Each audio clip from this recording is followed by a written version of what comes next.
Welcome to another exciting episode of the Paytech Show, where we explore the latest trends and technologies in the payments industry.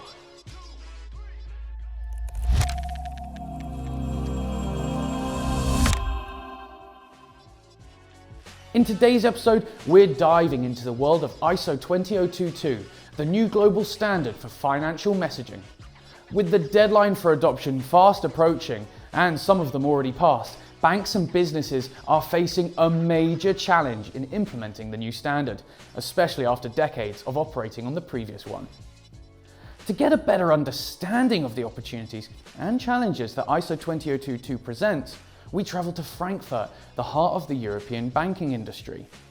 There we had the privilege of speaking with Marc Recker, the head of payments and clearing products at Deutsche Bank. He shared with us his insights on how Deutsche Bank, one of the largest financial institutions of the world, is preparing for the transition to ISO 20022 standards. Frankfurt is not only the home of Deutsche Bank, but also a major banking and tech hub, housing many of the world's largest financial institutions. So it was the ideal location to explore the impact of the new standard on the industry.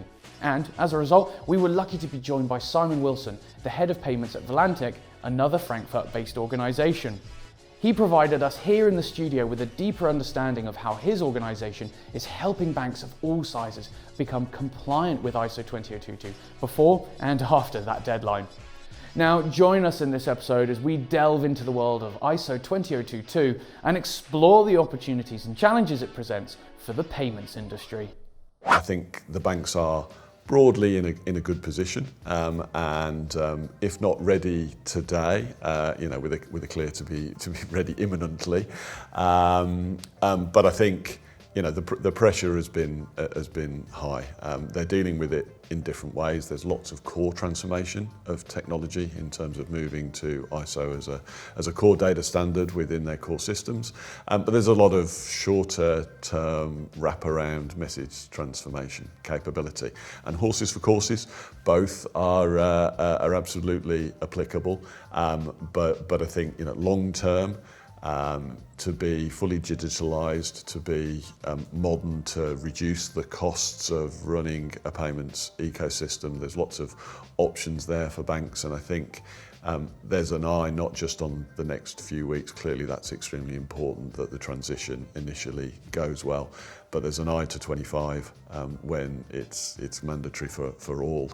And there's an eye to, okay, how do we make the most of this? And I don't think we've even barely started on that curve, and it will be a refreshing change to talk more positively about the opportunities and benefits of the change, and not just the pressure of the deadline. So in many ways, I think those conversations are getting really interesting with customers, and there's lots of desire to see us get to that point, albeit it will still take some time. Now, what does the ISO 222 deadline actually mean for the industry and players like Deutsche Bank? Yes, of course. Actually, that standard was long time overdue. We are working as an industry more than 25 years with legacy formats in the cross-border payment space that were not there anymore for fit for purpose. Yeah. Actually, there was not enough space to put the required data in a way that is demanded by our clients, but also demanded by our regulators. Whole business model changed, like payment factories, collection factories, where you could not even have the space to put ultimate ordering or ultimate beneficiary clients. So there was a need to change the rails, and that is something the industry, together with SWIFT, the industry, central banks, so the public sector as well, we embrace that change, and we have been actually creating the ISO 20022 format that will actually go live in a couple of weeks' time for the Target 2 system in Europe and for the whole of the SWIFT community. Looking forward, there's a lot of opportunity around the new data standards, not just from an efficiency perspective, which is really important but kind of boring, frankly. It's really about the new services that can be provided around them. And I think when you combine the data with real time, that makes a real difference. But it's not just the processing of a payment. As complex as that is just moving money in the form of data from A to B. It's about how you leverage that in the realm of other products and services that the bank offers. So how can you improve the granularity at which you credit, rate, your risk from a lending perspective? How can you improve the reconciliation through services such as request to pay, combining that with the data and real time, so that maybe you're providing invoice financing or trade finance on the back of goods hitting the shore, rather than waiting for a whole bunch of paperwork to be progressed. I think we've barely touched the surface on the inventiveness and innovation that could come around the products. And as payments in the form of moving money around becomes more standardized and becomes more commoditized, which is all part of the advantage of a single data set, it's leveraging it in the product domain and ensuring that the integration between the two in the kind of evolution and modernisation of a whole banking architecture from an operations as well as an IT perspective. That's when the benefits for corporates will really come through. And the banks that lead the way in innovation and in implementing those things can be some big winners, but there's work to do to get there. Customers are actually indirectly taking the benefits if our own internal processes gets better. Yeah.